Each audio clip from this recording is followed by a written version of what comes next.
మరణపాత్రులమైన మనం ఏ విధమైన మాదిరిని కలిగి ఉంటే మనం బ్రతకగలమో ఈరోజు మనం చూస్తాం. బైబిల్ యొక్క గొప్పతనంలోనికి మనం తొంగి చూడగలిగితే, దేవుడు ఇష్టపడిన మనుషుల పట్ల ఆయన ఎన్నో ఉద్దేశాలు కలిగి ఉంటాడు. మన ఇష్టాలు ఎప్పుడైతే మనం నెరవేర్చుకోవడానికి ప్రయత్నం చేస్తున్నామో, దేవుని ఇష్టాలని బహిరంగంగా మనమే చంపేస్తాం. దేవుడి కొరకు బ్రతకాలంటే ఒకే ఒక్క ముఖ్య సూత్రం, ప్రారంభపు అడుగు, మన ఇష్టం అనేది చావాలి. దేవుని కొరకు నేను బ్రతుకుతున్నాను అన్నవారు ఎవరైనా మాట్లాడితే మొట్టమొదటి గుర్తుపెట్టుకోండి, మనము అని మన స్వసిత్తం చనిపోవాలి.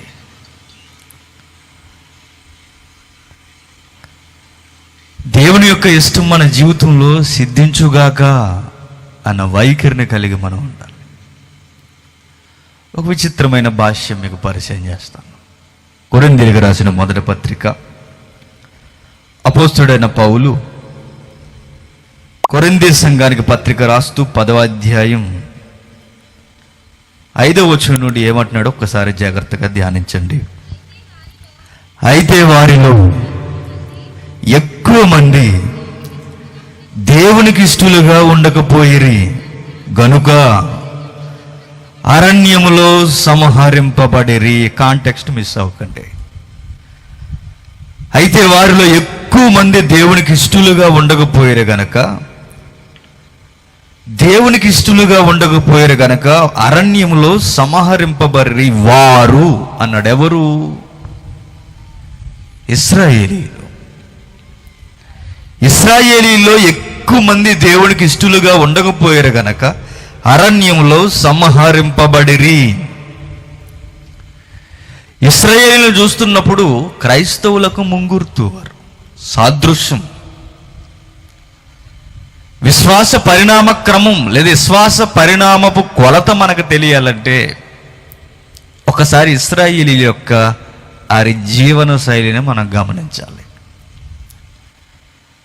లోకానికి సాదృశ్యంగా ఉన్న ఐగుప్తు నుండి విడిపించి వాగ్దాన భూభాగంలోనికి, అనగా పరలోక సంబంధమైన ఛాయగా పిలువబడుతున్న పాలస్తీనా భూభాగంలోనికి ఇశ్రాయేలు నడిపించడానికి దేవుడు ఒక నాయకుని బుడ్డించి నడిపించుకుని తీసుకెళ్తున్నాడు. విచిత్రం ఏంటంటే, ఐగుప్తిని వదిలి వీరు వచ్చారు కానీ ఐగుప్తి వీరిని వదలలేదు. బాగా గమనించాలి. యేసుక్రీస్తుని నమ్ముకుంటాం, లోకాన్ని వదిలొచ్చామంటాం, కానీ ఇంకా లోకం మన జీవితాల్లో కనబడుతూనే ఉంటుంది. దీనివల్ల ఒరిగేదే ఉంది, నమ్ముకోవడం వల్ల పెరిగేదే ఉంది. నేను దేవుని కుమారునండి, క్రైస్తవునండి అని చెప్పుకుంటాం. లోకంలో ఉన్న ప్రతి నీచమైన అలవాటు మన బ్రతుకుల్లో కనబడుతుంటుందండి. కాదా చెప్పండి? అవును. క్రైస్తవుడు అంటే ఎలా ఉండాలి తెలుసా? లోకానికి వేరుగా ఉండాలి. కానీ ఈరోజు క్రైస్తవులు ఎలా ఉన్నారు?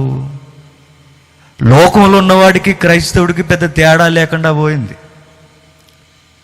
ఒకరోజు క్రైస్తవులను చూస్తే వీరు క్రైస్తవులండి అని వారి ప్రవర్తన చూసి చెప్పేవారు. ఈరోజు క్రైస్తవులను చూస్తే వీరు క్రైస్తవులా అనాల్సి వస్తుంది. ఎందుకు? ఆ రోజు వారు ఐగుప్తిని వదిలినా ఐగుప్తి వారిని వదలలేదు, హృదయంలో పెట్టుకొని తెచ్చుకున్నారు. ఈరోజు లోకాన్ని వదిలొచ్చామని చెప్పుకుంటున్నా లోకాన్ని ఇంకా హృదయంలో పెట్టుకునే మనం తిరుగుతున్నాం. అట్టివారు దేవునికి ఇష్టలుగా ఉండరు. ఉండకపోతే ఏం చేస్తావయ్యా? చంపేస్తానన్నాడు, చంపేశాడు లక్షల మందిని. ఇశ్రాయేల్ని కాదండి, మనల్ని కాదు కదా అనుకోకండి. ఇశ్రాయేలుకైనా ఒక్కటే కొలబద్ద, క్రైస్తవుడికైనా ఒక్కటే కొలమానం. నన్ను అడిగితే ఇశ్రాయేలీల కన్నా ప్రమాదమైన కాలం కృపాకాలం. ఎందుకో చెప్పనా? మరి కొన్ని విషయాలు తెలియవు. క్రైస్తవ కాలం అంటే, కృపాకాలం అంటే నీకు అన్నీ పరిపూర్ణంగా దేవుడు అందుబాటులో వచ్చిన కుదురుబాటు కాలం ఇది. ఇప్పటికీ నువ్వు సింధులేస్తూ, ఇప్పటికీ లోకాన్ని దగ్గర చేసుకుంటూ, ఇప్పటికీ ఈ పనికిరాని బ్రతుకుతూ, చేతిలో బైబిల్ పట్టుకుని తిరుగుతూ, వారానికి ఆదివారం దేవుని పేరట వెళ్ళి ప్రభురాత్రి భోజనంలో నువ్వు చేతులు కలుపుతూ, మరలా లోకంలో అడుగులు వేస్తూ, రిలీజ్ అయిన ప్రతి సినిమా చూస్తూ, వస్తున్న ప్రతి సీరియల్ చూస్తూ, లోకంలో ఉన్న ప్రతి కార్యక్రమంలో నేను ఏమాత్రం తక్కువ కాదని వారితో పాటు చెయ్యి అంటే సయ్యి అని తిరుగుతుంటే దేవుడు చూస్తూ ఊరుకుంటాడు అనుకుంటున్నావా? చంపేస్తాడు. ఏమైనా ఇశ్రాయేలీయులు 40 సంవత్సరాలు దేవుణ్ణి బాహాటంగా అనుభవించారండి ఇశ్రాయేలీయులు. 40 years. 1 సంవత్సరం 2 సంవత్సరాలు కాదు, 40 సంవత్సరాలు దేవుణ్ణి అనుభవించారు. 40 ఏండ్ల ఏమనుభవించారయ్యా? ఆకలంటే ఆకాశం నుండి ఆహారం దిగాల్సిందంతే. లైవ్లో సీన్ ఎలా ఉంటుందో ఊహించుకోండి ఒకసారి. ఆకలేస్తుందమ్మ అంటే గంట ఆగరా అంటది అమ్మ. కానీ తండ్రి అయిన దేవుడు అలా అనలేదు. ఆకాశం నుండి మన్నా పడాల్సిందంతే. పడేది. మాంసం తినాలని ఉందయ్యా, వెయిట్ మై సన్స్. పూరేళ్ళు వచ్చి వారి ముందడిపోయండి. దాహం వేస్తుంది తండ్రి, వెయిట్, బండ నుండి నీళ్ళు వస్తాయి అని. విచిత్రమైన ఒక భాష చెప్పండి. మనం బోరుబావు దవ్వుతున్నప్పుడు బండ పడది, నీళ్లు పడవు. ఇశ్రాయేలుకి బండ ఉంటేనే నీళ్ళు వస్తాయి. అది దేవుడు అంటే. చూసారు, ఇశ్రాయేలీలు అనుభవించినంతగా దేవుణ్ణి ఎవ్వరూ అనుభవించలేదండి భూమి మీద. ఇశ్రాయేలు దేవుని చూసినంతగా ఎవ్వరూ భూమి మీద దేవుని అద్భుత కార్యాలను చూడలేదు. అయినా సంహరింపబడ్డారు, చంపబడ్డారు. ఇశ్రాయేలీలు ఎలా విడిపింపబడ్డారు? ఐగుప్తి కబంధ హస్తాలలో మగ్గిపోతున్నప్పుడు వారిని దేవుడు ఎలా విడిపించాడో తెలుసా? సేమ్ నిన్ను నన్ను ఎలా అయితే విడిపించాడో వారిని సాదృశ్యంగా అలానే విడిపించాడు. బిడ్డ మర్చిపోక, ఈరోజు నీతో నాతో మాట్లాడుతున్నాడు దేవుడు ఈ వాక్యం ద్వారా. వింటే సరే, వినకపోతే ఇక సరి. ఈరోజు సర్దుకునే వాళ్ళు ఎవరైనా ఉంటే సర్దేసుకుంటే జీవితంలో, సరిగ్గా లేకపోతే. అర్థమవుతుందా? క్రైస్తవ జీవితం అంటే నువ్వేమాత్రం స్టెప్ తేడేసినా దేవుని ఆలోచనలతో సెలగాటమాడుతున్నావన్న సంగతి మర్చిపోకు. ఉంటే లోకంలో ఉండిపోవాలి, లేదా దేవుళ్ళు ఉండిపోవాలి. అడ్డోకడుగు ఇట్టోకడుగు ఈ కుప్పు గంతులు అట్లా ఉండకూడదు దేవుని దగ్గర. పోతే పో, లోకంలో 60 సంవత్సరాలు బతికి చచ్చి శవం అయిపోయి పో, మట్టిలో కలిసిపో. ఎవరొద్దన్నారు? బైబిల్ పట్టుకున్నావా? లోకం వైపు చూడు. చెయ్యి పత్యం చేయి. పత్యం అంటే ఏంటి? ఆహారం మానేమని కాదు. అందరూ సినిమాకి రమ్మంటారు, ఎల్లకు పత్యం చేయి. నీతో ఉన్నవాడు తాగడానికి రమ్మంటాడు, తాగనని చెప్పు, పత్యం చేయి. చేయగలవా? కఠినంగా ఉంటుంది భక్తి. నీకు విషయం చెప్పిన, చెడిపోవడం చాలా ఈజీ అయ్యా. మంచిగా బ్రతకాలంటే గట్స్ ఉండాలి. గట్స్. నిజాయితీగా బ్రతకాలంటే దమ్ము ఉండాలి. దమ్ము. కుళ్ళి మాటలు మాట్లాడుకుంటూ, వాడి మీద వీడి మీద సెటైర్లు వేసుకుంటూ, పనికిరాని కుక్క బ్రతుకులు దేనికయ్యా? బ్రతికావంటే నిన్ను చూసి నలుగురు బ్రతకాలి. అది బ్రతుకంటే. దేవుని కొరకు నిలబడ్డావంటే నిన్ను చూసి అనేక మంది నిలబడాలి. అవి బ్రతుకులంటే. నిన్ను చూస్తే మరలా మరొక భక్తుడు పుట్టాడా అనిపించాలి. అవి బ్రతుకులంటే. ఇశ్రాయేలీయులు 40 సంవత్సరాలు దేవుణ్ణి అనిపిస్తున్నారు. 40 అయినా దేవునికి ఇష్టలుగా ఉండకపోయి ఎలా విడిపింపబడ్డారు? నువ్వు నేను ఎలా విడిపింపబడ్డామో వారు అలానే విడిపింపబడ్డారు. మనం ఎలా విడిపింపబడ్డాం? లోకం నుండి క్రీస్తు రక్తము చేత విమోచింపబడ్డాం. మరి ఇశ్రాయేలీయులు ఎలా విమోచింపబడ్డారు? గొర్రె పిల్ల రక్తము చేత అర్ధరాత్రి వేళ ఐగుప్తి నుండి నాయకుని చేత విడిపింపబడ్డారు. ఆ గొర్రె పిల్ల ఎవరికి సాదృశ్యం? యేసుక్రీస్తుకి. ఈరోజు మనల్ని ఎలా అయితే రక్షించాడో వారిని ఛాయగా అలానే రక్షించాడు. గొర్రెపిల్ల రక్తం చేత బయటకు వచ్చారు, నువ్వు యేసు రక్తం చేత బయటకు వచ్చావు. ఆ రోజు ఎర్ర సముద్రాన్ని పాయలు చేసుకుని బయటకు పోయారు. నువ్వు నీటి బాప్తిసం తీసుకున్నావు. వారి నీటి బాప్తిసానికి సాదృశ్యం. పరిశుద్ధాత్మ బాప్తిస్తానికి సాదృశ్యం అది. ఎర్ర సముద్రాన్ని దాటడం, యార్దాను నదిని దాటడం.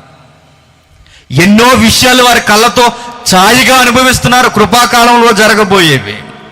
గొర్రెపిల్ల రక్తాన్ని పూసుకున్నారు, బాప్తిసం తీసుకున్నారు, జీవాహారం మన్నాను తిన్నారు. కానీ విచిత్రం ఏంటో తెలుసా? దేవుని చేత సంహరింపబడ్డారు.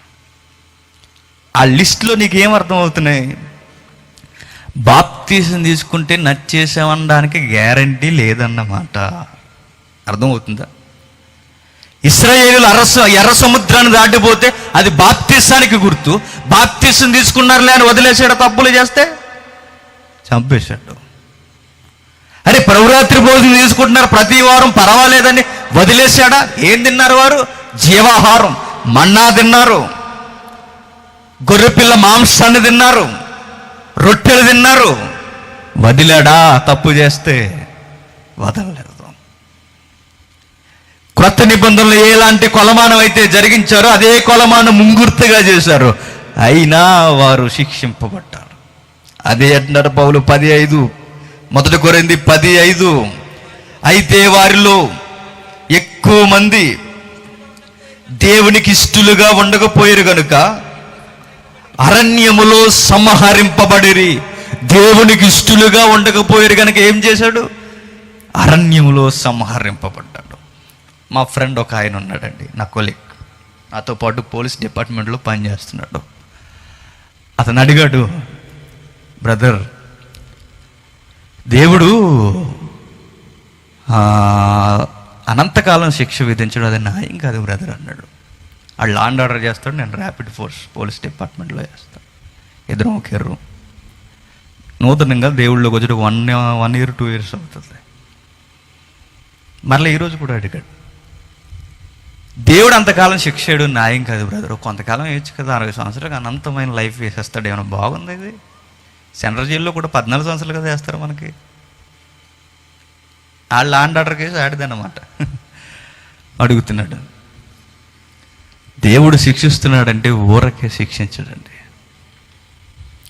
ఇశ్రాయేలుని సంహరించాడు అన్న మాట వాడికగా మనం తీసుకుంటే నరికేశాడు, మట్టి కలిపేశాడు, చంపేశాడా? ఎందుకు? ఇష్టలుగా ఉండకపోతే చంపేస్తాడా? చంపేశాడండి. ఎందుకు అంత కోపగించుకున్నాడు ఆయన? ఎందుకో తెలుసా? వారు మహా అద్భుతాలు అనుభవించారు. వారు 40 సంవత్సరాలు గడిచిన తర్వాత మోసే ఒకరోజు వారి ముంగిటికి వచ్చి వారితో ఒక మాట అన్నాడండి. పాపం విషయం ఏంటంటే, వీరి వల్లనే పరలోకం రాకుండా పోయింది, పాలస్తీనా రాకుండా పోయింది. ఎవరికి? మోసే గారికి. మోసే గారికి పాలస్తీనా దూరం అవడానికి కారకులు ఎవరంటే ఇండైరెక్ట్గా ఎవరు చెప్పండి? ఇశ్రాయేల్ అనే కన్నా మన భాషలో మాట్లాడుకుందాం, విశ్వాసులు. పాస్టర్ గారికి పరలోకం కూడా దూరం చేసేది ఎవరన్నమాట? ఏం మొహమాటం లేదు ఇందులో. పాస్టర్ గారిని రెచ్చగొడుతుంటారండి చాలామంది. దానివల్ల చాలా ప్రమాదం ఉంటుంది సుమా. ఆ కోపం తట్టుకోలేక ఆయన ట్రాక మళ్ళేసాడు. ఎవరు? మోసే గారు. కొన్ని విషయాలు కొంతవరకు మాట్లాడుకుంటేనే బాగుంటుంది. అయ్యగారికి సిరాకు పుట్టే మాట్లాడుకో, మన దగ్గర బోధించవలసింది మనసులో ఒకటి పెట్టుకుని ఏదో మాట్లాడేస్తే ట్రాక్ పక్కకపోతే శిక్ష ఎక్కడి నుంచి వచ్చేస్తుంది? పైనుంచి వస్తుంది అన్నమాట. నీ ఇంటెన్షన్ ఏదై ఉండాలి, దేవుని ఇంటెన్షన్ నీ ఇంటెన్షన్ అయి ఉండాలి. నా ఇంటెన్షన్ ఏదో పెట్టుకుని నేను బోధ చేయడం ప్రారంభించాను అనుకోండి, నాకు తెలియకుండా ట్రాక్ మళ్ళీ ఏంటి? వాక్యం. అప్పుడు అంటాడు, ఎవడవయ్యా నువ్వు నా వాక్యాన్ని వక్రీకరించడానికి? ఎవరు నువ్వు అని అడుగుతాడు. ఆ రోజు తగిన శిక్ష అనుభవించాడు. 40 సంవత్సరాలు కష్టపడ్డాడండి ఇశ్రాయేలు కొరకు. చిన్న విషయం ఆ 40 సంవత్సరాలు అంటే. ఎంత ఫిగర్ ఎంత? ఇశ్రాయేలు ఫిగర్ ఎంత? 6 లక్షల మంది కాల్బలం. నడవదగిన వారు ఎంతమంది? 6 లక్షలు. ఆరోగ్యం కలిగిన పురుషులు ఎంతమంది? 6 లక్షలు. మరి స్త్రీలు ఎంత? లెక్కలేదు. పిల్లలు ఎంత? లెక్కలేదు. వృద్ధులంతా లెక్కలేదు. ఇక ఈ ఫిగర్ కలిపితే సుమారుగా ఎన్ని లక్షలు వస్తుందో తెలుసా? 24 లక్షల పైమాటే. ఈ 24 లక్షల పైమాట కలిగిన ఇంత జనాంగాన్ని ఒక్కడే నడిపిస్తున్నాడు. ఎంత ఓపిక ఉండాలండి. ముక్కు మూలుగుతో 100 మందిని నడిపించమంటే 70 సార్లు మనం గుంజీలు తీస్తాం. తీమ 4 పిల్లలను పోషించడానికి యజమాని అడకెక్కుతుంటాడు, ఇల్లు ఎక్కుతుంటాడు, ఇల్లు బీగి పందిర్లు వేస్తుంటారు. 4 నడిపించడానికి మరి 6 లక్షల మంది పై మంది ఉన్న ఈ లక్షల మందిని నడిపించడం అంటే చిన్న మాట. మోజెస్ మేము టిఫిన్ చేయాలయ్యా అంటే చిన్న గూడ్స్ బండి రావాలన్నమాట. చిన్నదా ఐటమ్స్ చెప్పండి. మోజెస్ ఒక డిన్నర్ రెడీ చేయవయ్యా అంటే ఎంత ఆహారం అండి. ఒక గూడ్స్ తిరుగుతూనే ఉండాలి తెలుసా. మనం సప్లై చేయాలంటే మోసే గారు మాకు ఆకలేస్తుంది, నీళ్లు కావాలి, ఆహారం కావాలని అడిగితే ట్యాంకులు వెనక తిరుగుతూ ఉండాలండి. ఆయన ఎంతో గొప్పగా వారిని పోషించాడు.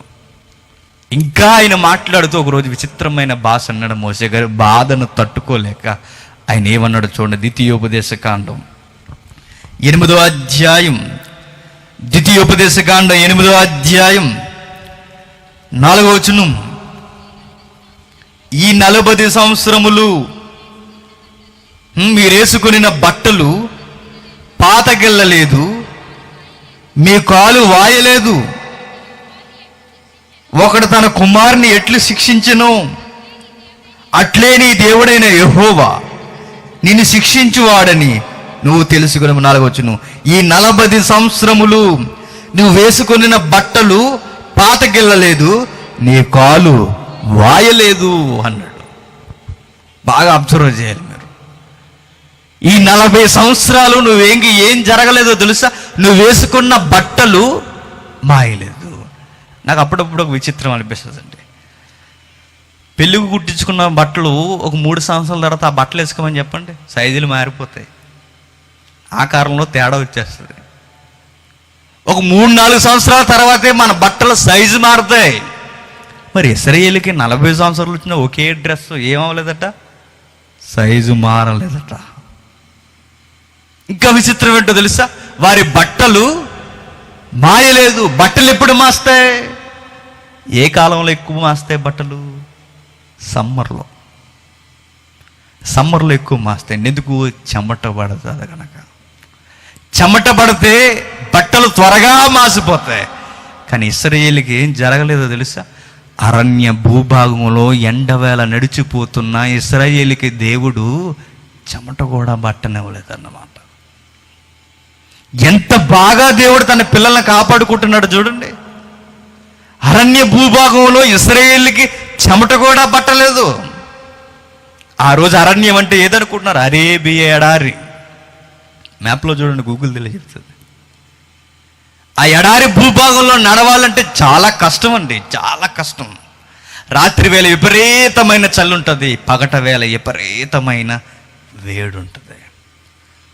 అలాంటి వేడిలో నడిచిపోతున్నప్పుడు వారికి చెమట కూడా పట్టలేదట. ఏమైంది? సెంట్రల్ వేసి మీద తిరిగేది ఏంటది? మేఘస్తంభం. వారి మీదకి చల్లటి మేఘం వచ్చేసరికి వారికి చెమటే పట్టేది కదండి. రాత్రి వేళ చలేస్తుందేమో అని మరలా ఏమొచ్చేదో తెలుసా?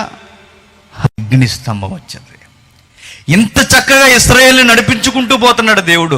లక్షల మందిని వారికి ఆకలేస్తే ఆహారం అనుకున్న తడువు వెంటనే వచ్చేదండి. చక్కగా నడిపించుకుంటూ తీసుకుపోతున్నాడు. కీర్తనలో కూడా అంటాడు ఆయన, నేను నిస్వత్తు చేత తొట్టిల్లనియ్యలేదు అంటాడు.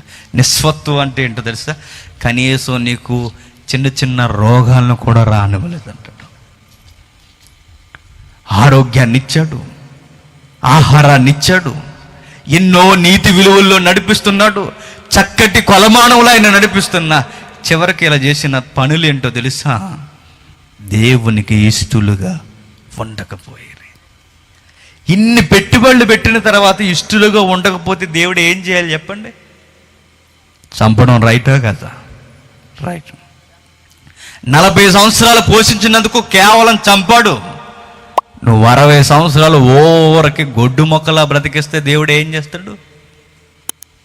నరకాన్ని వేస్తాడు. న్యాయం ఇది. 1 2 ఎన్ని అనుభవిస్తామండి? రుచులు సరిపోలేదని కూరల్లో ప్రయోగాలు చేస్తున్నారు ఈ మధ్య. కొంతమంది విచిత్రమైన కూరలు వండుతుంటారు. మిగిలిపోయిన కూర సాయంత్రం కూరలు వేసి దాన్ని వెరైటీగా మిక్స్ చేస్తే అది డిఫరెంట్ కర్రీ అయిపోతుంది. ఆహారంలో రకరకాలు ఎన్ని అనుభవిస్తున్నారండి, రకరకాల అనుభవాలు అనుభవిస్తున్నారు. ఎన్ని అనుభవిస్తున్నా ఆయన చేతుల కష్టాన్ని తింటూ ఆయన ప్రత్యక్షంగా పరోక్షంగా అనుభవిస్తున్నప్పుడు ఆయన శిక్షించడం న్యాయం కదా చెప్పండి? న్యాయమే. ఆయన శిక్షించడం న్యాయమే కనుక ఇశ్రాయేల్ని ఎంతో బాగా ఎన్నో కలలతో నడిపిస్తున్నాడండి. ఐగుప్తు నుంచి విడిపించాడు, గొర్రెపిల్ల రక్తాన్ని పూశాడు, బాప్తిసం ఇచ్చాడు, నడిపించాడు, వాగ్దాన భూభాగం అనగా పరలోకానికి దగ్గర చేస్తున్నాడు దినదినం. అయినా వారు సరిగ్గా ఉండలేకపోయారు. మోసే గారిని ఈ సందర్భంలో జ్ఞాపకం చేసుకోవాలి. చాలామందికి ఈ మధ్యకాలంలో సేవను బట్టి గర్విస్తుంటామండి. ఇంక్లూడింగ్ ఎవరైనా, నేనైనా ఎవరైనా. సేవా కార్యక్రమం ఫర్ ఎగ్జాంపుల్, ఇప్పుడు పెద్ద పెద్ద బోధకులు ఉన్నారు కదండి, వారు ఏం చూసుకుంటారో తెలుసా? ఎంతమంది జనాభా వచ్చారో లెక్క పెట్టుకుంటారండి. ఎంతమంది జనాభా ఎక్కువ వస్తే అంత బాగా సభ జరిగినట్టు అన్నమాట.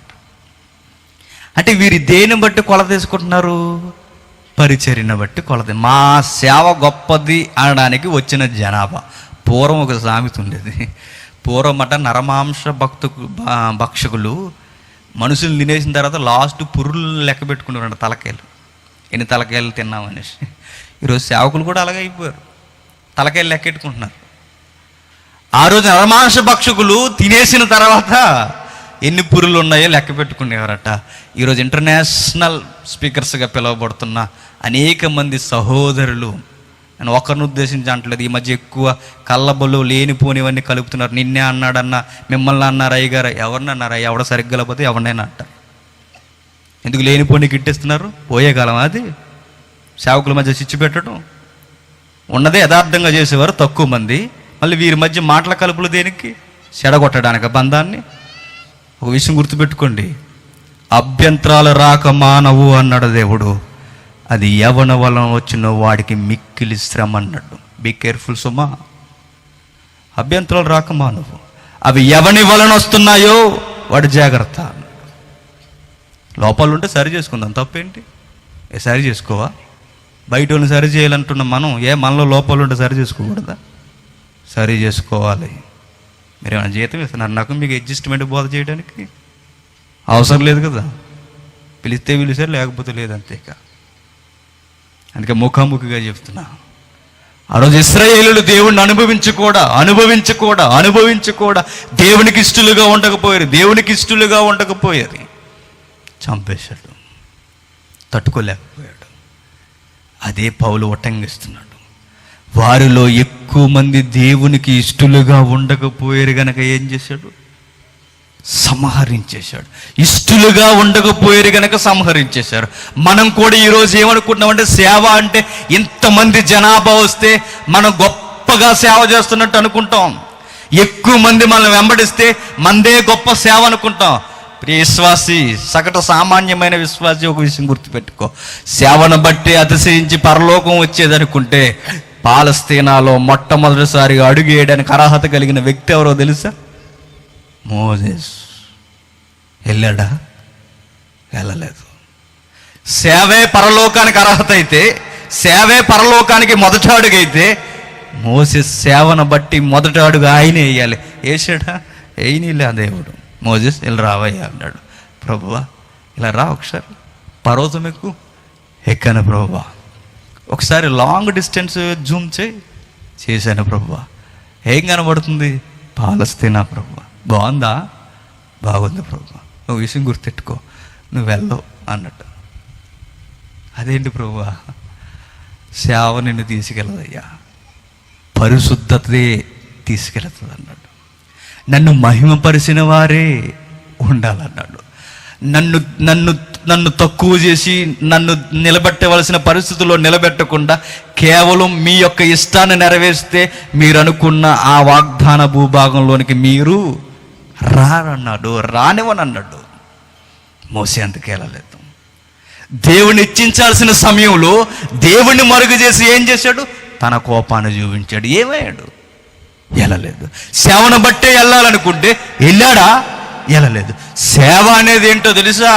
మనకు బ్రతుకునిచ్చిన దేవునికి సేవ చేయడం. అందులో రాయితీలు ఏంటో తెలుసా? నీకు ఇష్టం ఉన్నా లేకపోయినా యజమాని యొక్క చిత్తాన్ని నెరవేర్చడానికి మనం బానిసలం. గత రాత్రి విన్నాం కదా. ఆయన యొక్క ఉచిత కృపను బట్టి మనం బ్రతుకుతున్నాం కనుక ఆయన పని చేయవలసిన వారు మనం. కానీ దాసులుగా ఉండవలసిన మనం యజమానులుగా వ్యవహరిస్తున్నాం. తప్పది. సేవకులుగా ఉండవలసిన మనం యజమానులుగా వ్యవహరిస్తున్నాం. అది చాలా తప్పది. మోసే పొరపాటున ఓవర్లుక్లో మరి ఏమనుకున్నాడో చేశాడు మహానుభావుడు. పాలస్తీనాకి వెళ్ళలేకపోయాడు.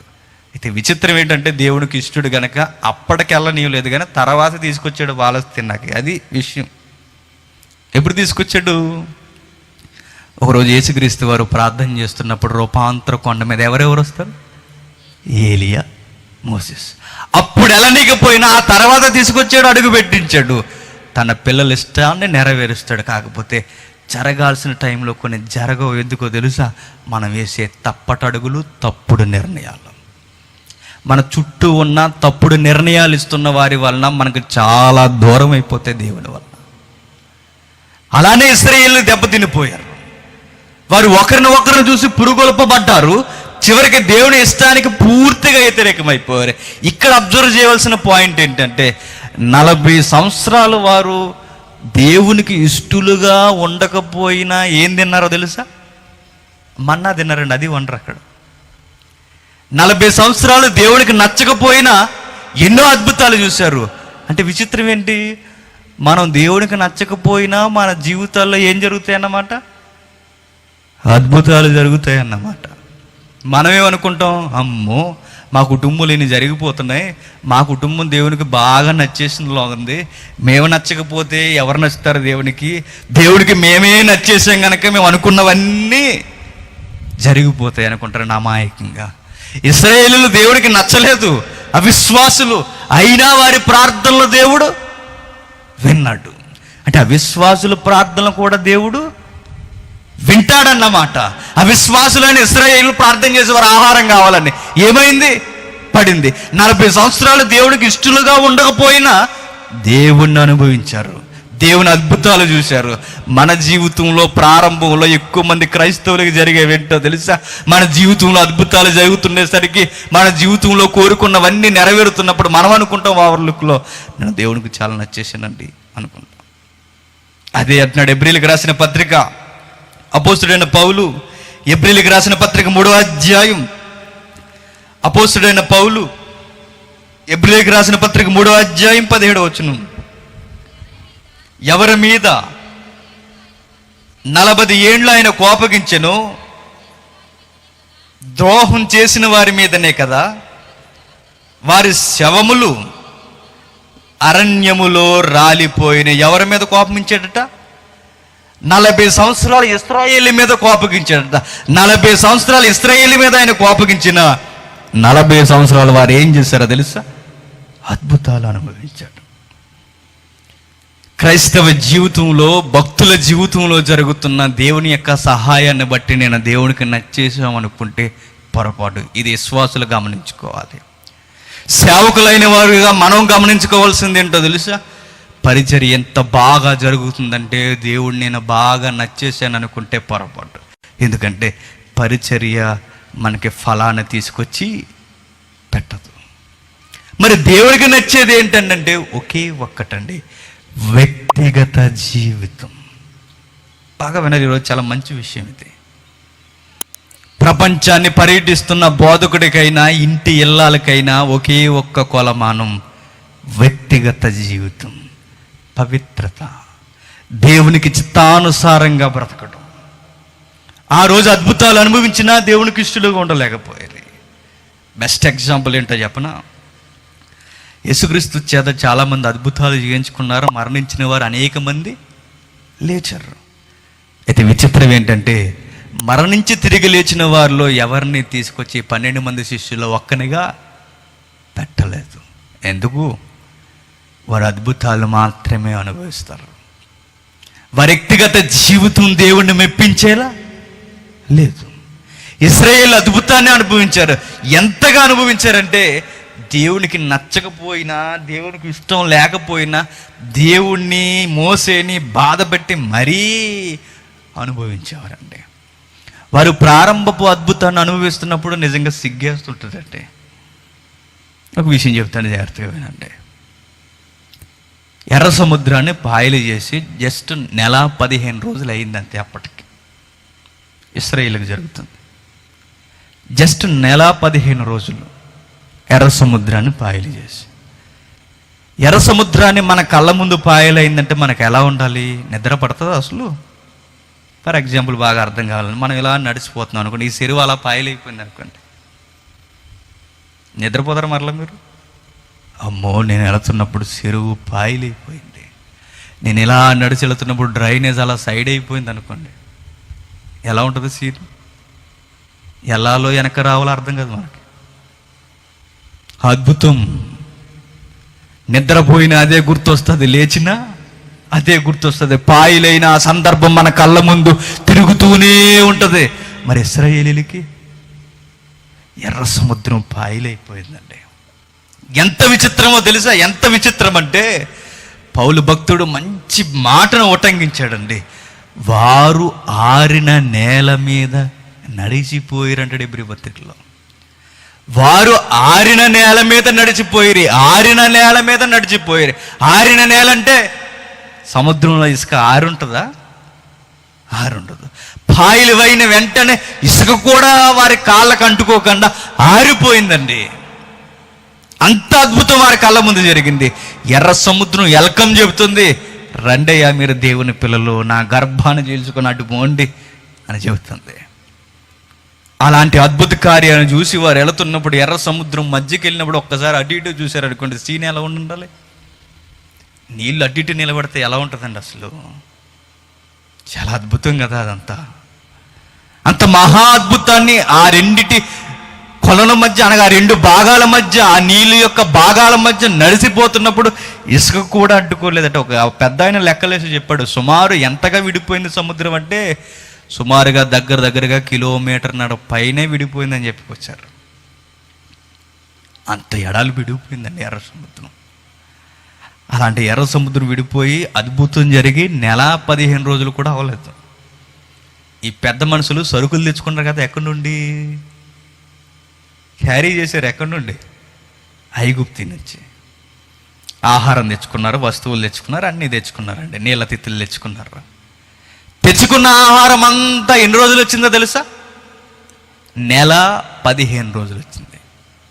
జర్నీయే కదా ఇశ్రాయేలుదంతా. 15 రోజులు తెచ్చుకున్న ఆహారం ఆ తర్వాత అయిపోయింది 15 రోజులకి. ఆ తర్వాత వీరి ముందున్న టార్గెట్ ఏంటో తెలుసా? మహా అరణ్యం ఉంది. అరణ్యం అంటే చెట్లు చేమలు ఏముండవు, అరేబియా ఎడారి, అంత ఇసుక తెన్నులండి అది. ఎప్పటికీ ఆ ఇసుక తుఫానులు వేస్తున్నప్పుడు కానీ, ఆ ఇసుక మీద ఉన్న విషసర్పాలు కానీ చూస్తుంటేనే ఇంకా మనిషి అన్నవాడు దీనిలో ప్రయాణం చేయలేని అర్థమైపోతుంది. ఇటు యెరూషలేము దగ్గర నుండి అటు ఊరు పట్టణం అనగా మెసొపొతేమియా ప్రాంతం వరకు ఈ మధ్యలోనే ఎడారి భూభాగాన్ని అంతా చూస్తే మనిషి అన్నవాడు ఎవడు ప్రయాణం చేయలేడు, అంత విస్తరించింది భయంకరమైన ఇసుక ఎడారి. ఆ ఇసుక ఎడారిలో నడవాలంటే అర్థమైపోయింది ఇశ్రాయేలుకి, మా వల్ల అవ్వదు, ఒకవేళ మేము ప్రయాణం చేసిన మార్గంలో చచ్చిపోతాం. అయితే మోసే మాకు ఒక గోల్ ఉండిపోయిందయ్యా. ఏంటో తెలుసా? వయసు వచ్చిన పిల్లలు ఉన్నారు, వారికి పెళ్ళిళ్ళు చేయాలి అనలా. మా వృద్ధులు సావుకు దగ్గర అయ్యారు, వారి కొరకు ప్రార్థన చేయాలి అనలా. ఇదిగో మేము ఎన్నో కష్టపడి ఐగుప్తు నుండి తీసుకొచ్చామే, ఇవన్నీ ఏమైపోతాయి అనలేదు. మా వస్త్రాలు మాసిపోతాయేమో, నెక్స్ట్ వేరొక డ్రెస్ కుట్టించుకుందాము అన్న థింకింగ్ కూడా లేదు వీరికి. వీరి ఆలోచన ఏంటో తెలుసా? చచ్చిపోతామని మాకు అర్థమైపోయింది అమావాస్య. అయితే మా జీవితంలో ఒక టార్గెట్ ఉండిపోయింది. ఆ టార్గెట్ ఏంటో తెలుసా? మాంసం తిని చచ్చిపోవాలి. ఇదేం గోల్ అని నాకు అర్థం కాదు. ఏంటంట? మాంసం తిని చచ్చిపోవాలి మోసే. ఆ తినేది కూడా మేము ఎలా తినాలో తెలుసా? చూడండి ఒకసారి ఏం జరిగిందో, నవ్వాలి ఆడాలి తెలియదని ఒకసారి చూడండి. నిర్గమాకాండం 16వ అధ్యాయం. నిర్గమాకాండం 16వ అధ్యాయం. నిర్గమాకాండం 16వ అధ్యాయం మొదటి వచనం నుండి.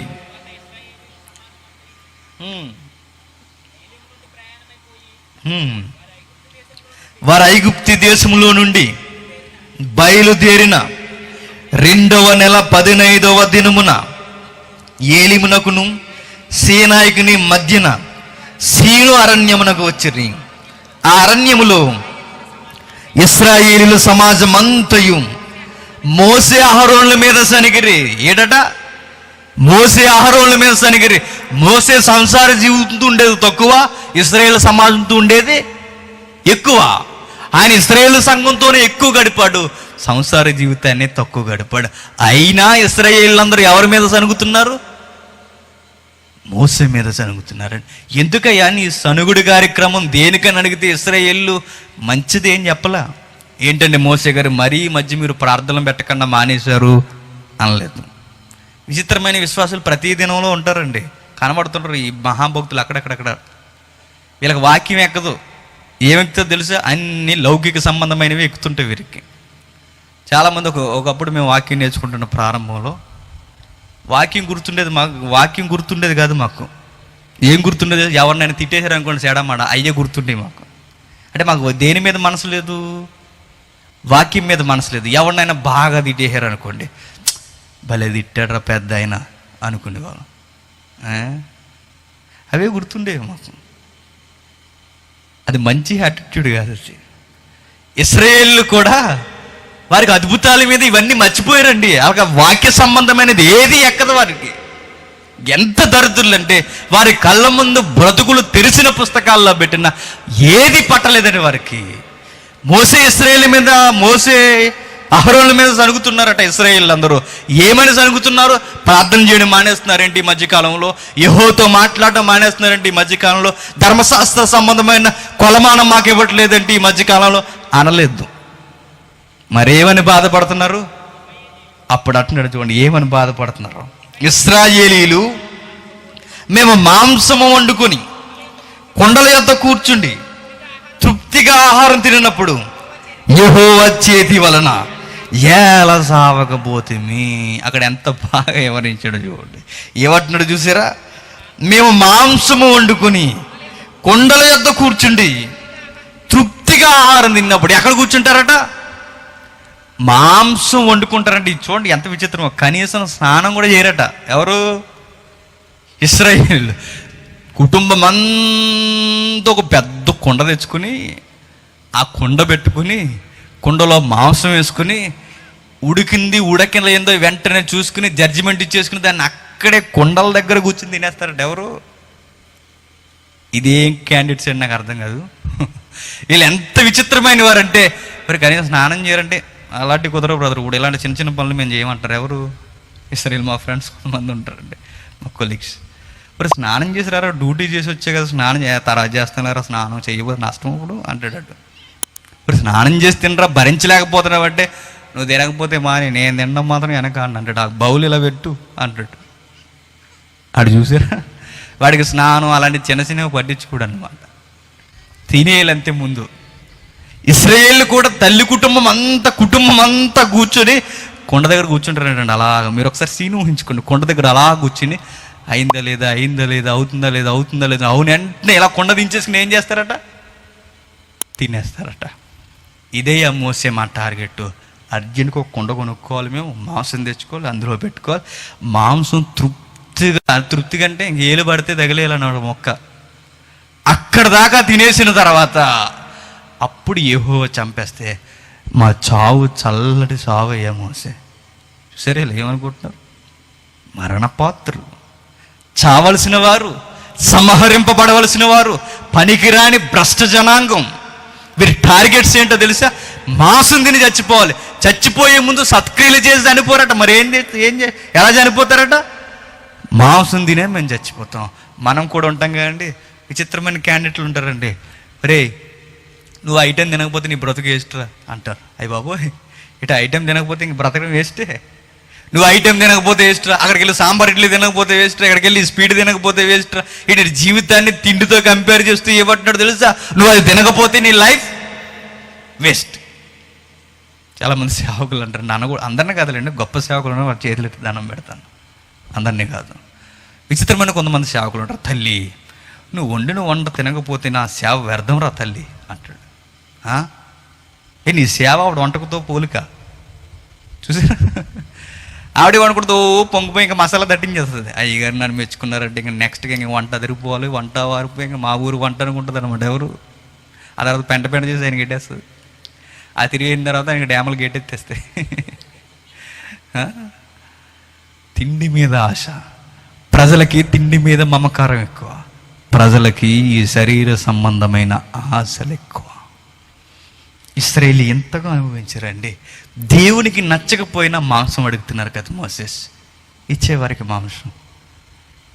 వారు నచ్చకపోయినా మాంసం టన్నుల టన్నులు ఆకాశం నుండి దించేసేటండి వారికి. టన్నులే రే ఎగిటి వచ్చేంత వరకు తినేనరా మీరు, మాంసపు వాసన కొట్టేంత వరకు తినరా, తినేసారండి. వెనక ముందు ఆలోచించకుండా తినేసారు. ఎందుకు ఇలాగే మాంసం మీద ఇంత పిచ్చి వచ్చిందో తెలుసా? ఐగుప్తిలో 430 సంవత్సరాలకి ఏం పెట్టలేదు, మాంసం పెట్టలేదు. వీరికి ఏం పెట్టేవారు తెలుసా? ఉల్లిగడ్డలు, ఉల్లిపాయలు, కీర దోసకాయలు ఇవే పెట్టేవారు. కష్టపడి ఇటుకలు చేసిన తర్వాత కష్టపడి వారు ఐగుప్తిలో పిరమిడ్స్ కడుతున్నప్పుడు వారు ఇంటికి వచ్చిన తర్వాత కర్రీ ఏంటి అమ్మాయి అని అడిగితే ఏం చెప్తుంది అమ్మాయి? ఉల్లిపాయ కూర వండానండి ఈరోజు అంటది. ఏంటి మళ్ళీ ఉల్లిపాయ? మరలా రేపు పొద్దున పెద్ద పెద్ద పిరమిడ్లు కట్టడానికి, చిన్న రాళ్ళ వాళ్ళ దగ్గర ఉన్నది, పెద్ద పెద్ద పిరమిడ్స్ కట్టడానికి రాళ్ళు ఎత్తుతున్నప్పుడు కష్టపడి ఇశ్రాయేలు కట్టారు పిరమిడ్స్. ఇది జీకే బిట్టు. వారి కట్టి ఇంటికి వచ్చిన తర్వాత ఏం కర్రీ వండేవని అడిగితే ఉల్లిగడ్డల సాంబార్ ఎట్టానండి అంటది అనమాట. చచ్చిపోయేవారండి ఇశ్రాయేలు. ఇలాగ ఎప్పుడు ఈ ఉల్లిగడ్డలు, సాంబారు, ఈ నాన్ వెజ్ కర్రీస్ అయినా తల్లి మాంసం పెట్టారంటే మన యజమానులు ఐగుప్తీలు మాంసం ఇవ్వట్లేదని చెప్పేవారు. వారికి అందుకే మాంసం మీద విపరీతమైన ఇష్టం పెరిగిపోయింది. ఏ రోజుకైనా చచ్చే ముందు పీకల్లాగా మాంసం తిని చచ్చిపోవాలని టార్గెట్ పెట్టుకున్నారండి. వారు నిజంగానే దేవుడు అంత గొప్పగా పోషించాడండి. వారు కోరుకున్న కోరికలన్నీ నెరవేర్చారు. అయినా దేవునికి ఇష్టలుగా ఉండకపోయారు. అందుకే దేవుడు సీరియస్ అయ్యాడు, చంపేశాడండి. మనం కూడా చూడండి, మన జీవితంలో దేవుని ఇష్టాన్ని మనం నెరవేర్చకపోయినా దేవుడు ఎన్నో మనకు చేస్తుంటాడండి. బ్రతకడానికి అర్హత లేని మనల్ని తల్లి గర్భం నుండి బయటకు తీసుకొచ్చి నిలబెట్టి, యవన సమయం వచ్చేసరికి ఎటు పడితే అటు పోయి నీచమైన బ్రతుకులతో పెనవేసుకుని తిరుగుతున్న, కనీసం నీకు రోగాలు కూడా అంటనివ్వకుండా జాగ్రత్తగా నిన్ను కాపాడి, ఆ తర్వాత నిన్ను నిలబెట్టి ఒక చక్కటి భార్యను నీకు ఇచ్చి, ఆ తర్వాత నిన్ను ప్రేమించి చక్కటి పండంటి మగబిడ్డలను ఆడబిడ్డలను ఎక్కిస్తే, అయినా మర్చిపోయి నీ సంసారంలో మునిగిపోయి ఇంకా దేవుని మీద గుండెల మీద దన్నుతుంటే మళ్ళీ ఇంకా దేవుడు ప్రేమిస్తుంటాడండి. ఇశ్రాయేలుని కూడా అలానే ముదుము వచ్చే వరకు ఎత్తుకుంటున్నాడు. క్రైస్తవులను కూడా అలానే ఎత్తుకుంటున్నాడు. ఆయన మనల్ని ప్రేమిస్తున్నాడు. అయినా ఆయన మీద మనం ఏం చేస్తున్నాం? తిరుగుబాటు చేస్తున్నాం. ఇశ్రాయేలు గూర్చి సాంగీతం అరిచేతిలో, ఇశ్రాయేలు గూర్చి యెషయా గారు ఒక మంచి మాట అంటారండి. ఇదిగో దేవుడు మనల్ని ఎలా ప్రేమిస్తున్నాడో తెలుసా? అరిచేతిలో మనల్ని చెక్కుకున్నాడయ్యా అన్నాడు. ఎక్కడట? అరిచేతిలో మనల్ని అరిచేతిలో దేవుడు మనల్ని చెక్కుకున్నాడండి. మనల్ని అందరినీ ఆయన యొక్క దృష్టికోణం అంతా మనల్ని కేంద్రీకరించి చూసేవాడు. బైబిల్ గ్రంథకర్తలు దేవుని ప్రేమను చాలా అద్భుతంగా వివరించారు. అలాంటి గొప్ప ప్రేమను ఎంతగా అనుభవించినా తిరస్కరిస్తూనే ఉన్నారు. గోధుమలతో వారిని నింపాడు, మంచి ద్రాక్షరసంతో వారిని నింపాడు, మంచి ఆహారంతో వారిని నింపాడు, శ్రేష్టమైన పరిశుద్ధమైన నీళ్లు వారికి ఇచ్చాడు. అయినా తిరుగుబాటు చేశారు. మత్తయి సువార్త 3వ అధ్యాయం 17వ వచనం, మరియు ఇదిగో ఈయనే నా ప్రియకుమారుడు, ఈయన యందు నేను ఆనందించుచున్నాను. ఇక్కడ జాగ్రత్తగా గమనించండి. లక్షల మందిలో దేవునికి ఏం కనబడలేదో తెలుసా? ఆనందం కనబడలేదు, ఆయన ఇష్టం కనబడలేదు, ఆయన చిత్తం జరగలేదు. దేవుని కష్టపెట్టారు, చచ్చిపోయారు. కానీ విచిత్రం ఏంటంటే లక్షల మందిలో దొరకలేని ఆనందం దేవునికి ఒక్క ఏకాంత జీవిలో ఆనందం దొరుకుతుంది. బాగా వినాలి. లక్షల మంది దేవుని సంతోషపెట్టలేకపోయారు, కానీ ఒక్క ఏకాంత జీవి దేవుణ్ణే కాదండి ప్రపంచాన్ని కుదిపేశాడు. దేవుణ్ణి విపరీతంగా సంతోషపెట్టేశాడు. ఎవరైనా యేసుక్రీస్తు. బాగా వినాలి.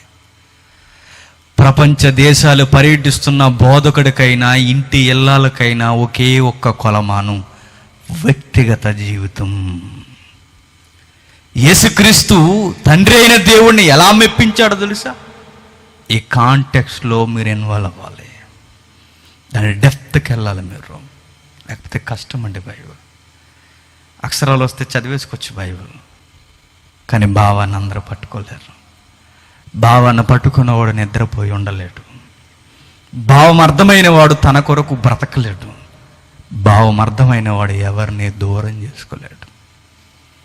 భావం అర్థమై ఒక్కసారి మీరు మత్తయ్య గారు ఇస్తున్న ఆ స్టేట్మెంట్ని మీరు చూస్తే ఒక విచిత్రమైన భాష వాడుతున్నాడు ఆయన. 3:17 మత్తయి. ఇదిగో ఈయనే నా ప్రియకుమారుడు, ఈయన యందు నేను ఆనందించుచున్నాను, ఈయనే నా ప్రియకుమారుడు. ఆ ధ్రువపత్రం పరలోకం నుండి నేరుగా కుమారుడైన దేవునికి ఇవ్వబడుతుంది. ఈయనే నా ప్రియకుమారుడు, ఈయన యందు నేను ఆనందించుతున్నానని ఆకాశం నుండి మహాశబ్దము భూమి మీదకి వస్తుంది. అది ఆయనకు సంబంధించింది మాత్రమే కాదు, నిన్ను నన్ను కూడా కోరుకుంటున్నాడు. నా జీవితాల్లో కూడా దేవుడు ఆనందించాలని కోరుకుంటున్నాడండి. కానీ ఎక్కడ ఆనందింపజేస్తున్నామని చెప్పండి? ఉదయం లేచింది మొదలుకొని సాయంత్రం వరకు దేవుడు ఎన్నోసార్లు మన బ్రతుకులను చూసి బాధపడుతున్నాడండి. ఆనందం మిగులుతుందా ఆయనకి? బైబిల్ పట్టుకున్న భూతు తలంపులతో తిరుగుతుంటాం. బైబిల్ పట్టుకుని చర్చికి పోయినా చర్చిల్లో కూడా పనికి మాలిన యవన సంబంధమైన చర్యరేచ్చలు తప్పదు. అక్కడ కూడా లోకానికి సంఘానికి తేడా లేదయ్యా. ప్రతిరోజు నీచమైన కార్యాలు మన జీవితంలో జరిగిస్తాం. కానీ యేసుక్రీస్తు చూడండి, ఈ సందర్భం రాయబడే సమయానికి ఆయన వయసు ఎంత? 30 సంవత్సరాలు. యోర్దాను నది ఒడ్డుకు వచ్చి బాప్తిసం ఇచ్చి యోహాను చేత బాప్తిసం తీసుకునే సమయానికి ఆయన వయసు అక్షరాల 30 సంవత్సరాలు. ఆ 30 సంవత్సరాల్లో తండ్రి అయిన దేవుడు సింహాసనం మీద కూర్చున్నవాడు ఉండలేక అన్న మాట ఏంటో తెలుసా? ఈయనే నా ప్రియకుమారుడు, ఈయన యందు నేను ఆనందించుచున్నాను అన్నాడు. 30 సంవత్సరాల్లో ఆనందిస్తున్నాడట. ఆ టెన్సెస్ తెలియాలి, ఆ సందర్భానుసారమైన ఆ పదాల కూర్పు మనకు తెలియాలి. ఆనందించుచున్నాను అన్నాడంటే 30 సంవత్సరాల నుంచి ఆనందిస్తూనే ఉన్నాడన్నమాట. ఆనందించేశాను అనలేదు, ఆనందించబోతున్నాను అనలేదు, ఆనందించుచున్నాను. 30 సంవత్సరాల నుండి యేసుక్రీస్తును చూసి తండ్రి అయిన దేవుడు సింహాసనం మీద ఉండి పులకించిపోతున్నాడండి. ఇక్కడే అబ్జర్వ్ చేయండి ప్రియమైన దేవుని పిల్లలారా. అప్పటి యేసుక్రీస్తు ప్రసంగాలు చేశాడా? చేయలేదు. అప్పటికి యేసుక్రీస్తు బహిరంగ పరిచర్య చేశాడా? చేయలేదు. ఆయన కేవలం 3.5 సంవత్సరాలే చేశాడు. మరి 30 సంవత్సరాల్లో ప్రసంగం లేదు, అద్భుతం లేదు, ఏమీ చేయలేదు. బహిరంగంగా ఆయన ఏ ఘనకార్యాలు సాధించలేదు. శిష్యుల బృందం లేదు. అసలు సంఘం అన్న పదానికి ఆయన దగ్గర అర్థమే లేకుండా చేశాడు. మరి 30 సంవత్సరాల్లో ఆయన దేవుణ్ణి, తండ్రి అయిన దేవుణ్ణి ఆనందింపజేసింది కొండ మీద ప్రసంగం కాదా? కాదనే సమాధానం వస్తుంది. అది సెకండరీ. దేవుణ్ణి ప్రసంగాలు ఆనందింపజేయలేవా? దేవునికి ఎందుకయ్యా ప్రసంగాలు? దేవుడికి చేస్తావా ప్రసంగం? చాలామందికి ప్రసంగాలు పిచ్చండి. చెప్పింది చెబితే వినరు. మరలా ఏదో పాత దాన్ని జీవితంలో పాటించేస్తున్నట్టు కొత్తవి కావాలి మరలా వీళ్ళకి. మరి పాత వ్యభిచారం చేయొద్దన్న ప్రసంగం విన్నావు, చేస్తున్నావా లేదు? నువ్వు ఇంకా చేస్తున్నావు. దొంగతనం చేయొద్దన్న ప్రసంగం విన్నావు, చేస్తున్నావా లేదు? ఇంకా అదొకటి తినడం లేదు. కానీ మరలా ఏం కావాలి? ఇంకా మర్మాలు కావాలి ప్రకటన గ్రంథంలో. ముందే పాటించవయ్యా పాత్రవే. నువ్వు పాటించినంత కాలం బోధకుడు చెబుతూనే ఉండాలి, నువ్వు తప్పు చేస్తున్నావు అని. కొత్తది దేనికయ్యా? ఏ తెలిసి ప్రజలు అది అయ్యారా ఏంటి? కొత్తవి దేనికి? పాతవన్నవి ఎప్పటికీ విలువల్లో పాత కొత్త అని ఉండదు. విలువలకు పాత కొత్త ఏంటి? క్రొత్త నిబంధన పాత నిబంధన దేనికో తెలుసా? ఆచారాలకి, విలువలకు కాదు. ఆ క్లారిటీ కూడా తెలియాలి. విలువలు ఎప్పుడు ఏకకాలంలో ఎప్పుడు ఒకేలా ఉంటాయి. దేవుడు అంటున్నాడు, నా కుమారుడైన క్రీస్తును చూసి బహుగా నేను ఆనందిస్తున్నానని. ఏం చేశాడండి అప్పటికైనా? ప్రసంగాలు చేయలేదు, అద్భుతాలు చేయలేదు, శిలువ బలియాగం కూడా లేదు. ఎవరిని రక్షించడానికి కాలు కదిపి ఇంకా బయటకు రాలేదు ఇంటి దగ్గర నుండి. అయినా తండ్రి అయిన దేవుడు ఏం చేస్తున్నాడట? ఆనందిస్తున్నాడట. ఏం చేసి ఆనందింపజేశాడు తండ్రి అయిన దేవుడిని? ఏం చేసి ఆనందింపజేశాడో మనకు అర్థమైతే తండ్రి అయిన దేవుడిని ఎలా ఆనందపెట్టాలో మనకు కూడా తెలుస్తుంది. ఎందుకో తెలుసా? పెద్ద అయిన పేతురు చెదిరిపోయిన సంఘానికి పత్రిక రాస్తూ ఒక మంచి మాట అన్నాడు. చూడండి, పేతురు రాసిన మొదటి పత్రిక, అందరూ బైబిల్ చూడండి. పేతురు రాసిన మొదటి పత్రిక, అపోస్తుడైన పౌలు పేతురు రాసిన మొదటి పత్రిక 2వ అధ్యాయం 21వ వచనం. క్రీస్తు కూడా మీ కొరకనగా మన కొరకు బాధపడి మీరు తన అడుగు జాడల యందు నడుచుకొనున్నట్లు మీకు మాదిరి ఉంచిపోయెను. ఆయన పాపము చేయలేదు, ఆయన నోటన ఏ కపటము కనబడలేదు. యేసుక్రీస్తుని చూడమంటున్నాడు ప్రపంచ మానవాళ్ళని. ఇదిగో మనమందరం ఆయన్ని చూడాలి, ఎందుకంటే ఆయన మనకు మాదిరి ఉంచి పోయెను. మనకి మాదిరి ఉంచిపోయెను. ఆయన అడుగు జాడల యందు మనల్ని నడుచుకోమంటున్నాడు. యేసుక్రీస్తు అడుగు జాడల యందు మనం నడుచుకోవడం ప్రారంభిస్తే మనల్ని కూడా చూసి దేవుడు అంటాడు, ఈయనే నా ప్రియ కుమారుడని. అది యేసుకు మాత్రమే మిగిలిపోయే పత్రం కాదు, నీకు నాకు కూడా ఇస్తాడు. నిన్ను నన్ను కూడా చూసి ఆ మహాదూతల సభలో అంటాడు, నాకిష్టమైన పిల్లలు ఇంకా మొగల్తూరు ప్రాంతంలో ఉన్నారని అనిపించుకునే ధైర్యం, క్యారెక్టర్ మనకుందా? యేసుక్రీస్తును చూస్తుంటే అంటుంది బైబిల్, ఇదిగో ఆయన జీవితంలోనికి తొంగు చూడండి, ఆయన జీవితంలోనికి తొంగు చూడండి. ఆయన జీవితంలోనికి తొంగు చూస్తే యోర్దాను నదికి 30 సంవత్సరాల ముందే ఏం జరిగింది? ప్రసంగాలు లేవు. చాలామంది ప్రసంగాలు బాగా చెబుతారు అనుకోండి, సాకులు ఈ మధ్య అప్డేట్ బోధకులు ఎక్కువైపోయారు కదా. ప్రసంగాలు బాగా చెప్పేస్తున్నాం అనుకోండి, అమ్మో ప్రసంగాలు బాగా చెబుతున్నాం కదా, నేనే దేవునికి ఇష్టడు అనుకుంటాం. విషయం ఏంటో చెప్పనా? దేవుడు తలుచుకుంటే గాడితో కూడా ప్రసంగం చేస్తాడు. చేయలేదు బిలాముకి? గాడితో ప్రసంగాలు చేస్తాడు, పశువులతో ప్రసంగాలు చేపిస్తాడు, ఆకాశ పక్షులతో పరిచర్య చేస్తాడు. ఏలియాకి చేయలేదా? మరి మందేంది గొప్ప? ప్రసంగాలు గొప్ప కాదయ్యా. సంఘంలో మాటలు గొప్ప కాదు, బ్రతుకు గొప్పది, పవిత్రత గొప్పది. ఇది లేకుండా నువ్వు ఎన్ని చేసిన, ఎన్ని లక్షలు తగలేసిన, ఎంత కార్యక్రమం, ఎన్ని దాన ధర్మాలు చేసిన, పవిత్రత లేని బ్రతుకు దేవుని ఎదుట వ్యర్థమైనది, పనికిరానిది. యవనస్తులు బాగా గమనించండి. మనం దేవునికి ఇష్టలుగా ఉండాలంటే ఒకే ఒక్కటే మనం గమనించుకోవాల్సినది. దేవునికి ఇష్టలుగా మనం ఉండాలి అంటే ఇదిగో వ్యక్తిగత జీవితంలో దేవుడు మనల్ని అబ్జర్వ్ చేస్తుంటాడు. యేసుక్రీస్తు 30 సంవత్సరాల్లో ఏం జరిగిందో మనకు తెలియాలంటే ఏం చేశాడు ఆయన 30 సంవత్సరాల్లో? ఏం చేశాడో తెలుసా? ఒక్కసారి చూడండి. ఎబ్రీయులకు రాసిన పత్రిక, అపోస్తలుడైన పౌలు ఎబ్రీయులకు రాసిన పత్రిక 4వ అధ్యాయం, అపోస్తలుడైన పౌలు ఎబ్రీయులకు రాసిన పత్రిక 4వ అధ్యాయం 14వ వచనం. ఆకాశ మండలము గుండా వెళ్ళిన దేవుని కుమారుడైన యేసు అనే గొప్ప ప్రధాన యాజకుడు మనకు ఉన్నాడు గనక గట్టిగా చేపడుతుము. మన ప్రధాన యాజకుడు మన బలహీనతల యందు మనతో సహానుభవం లేనివాడు కాడు గాని సమస్త విషయములలో మన వలనే శోధింపబడినను ఆయన పాపము లేనివాడిగా ఉండెను. అబ్జర్వ్ చేయండి మాట. 30 సంవత్సరాల్లో ఆయన ఏం చేశాడయ్యా అంటే ఒకే ఒక్క మాట తెర మీదకి వస్తుంది. ఆయన కూడా మనవలే అనేక శోధన చేత ఏమయ్యాడట? శోధింపబడ్డాడట. అయితే ఆ బలహీనతలకు ఆయన లొంగిపోలేదు. 30 సంవత్సరాల వయసు అంటే ఎంత ఉంటుందో చెప్పండి? మంచి యవన జీవితం అంటది. దేన్నన్నా సాధించవచ్చు, ఏదన్నా అనుకున్నది చేయొచ్చు, అనుకున్న దూరం పరిగెట్టవచ్చు, ఏదైనా చేయగలమన్న మంచి బలాన్ని ఇచ్చే వయసు 30 నుండి 35 సంవత్సరాల మధ్యకాలం. 35 సంవత్సరాలు ఈ వయసు అంతా ఏదన్నా సాధించవచ్చు.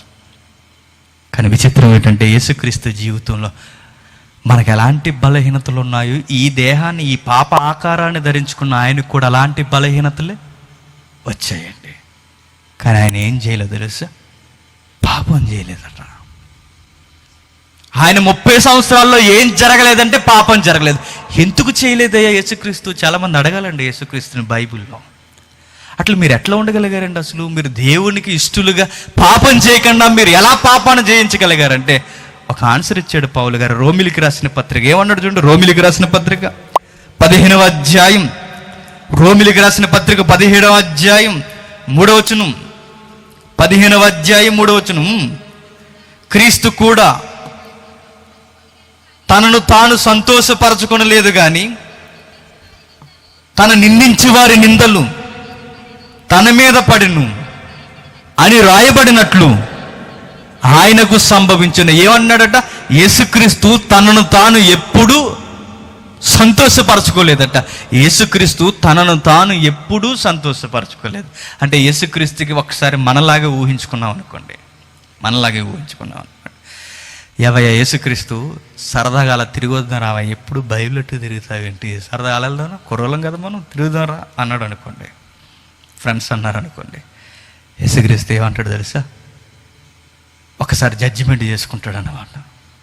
ఇలా వెళ్ళడం తండ్రి అయిన దేవునికి ఇష్టమా కాదా? ఇది దేవునికి ఇష్టం కాదు అనగానే వెంటనే ఏం చేస్తాడు? మానేస్తాడండి.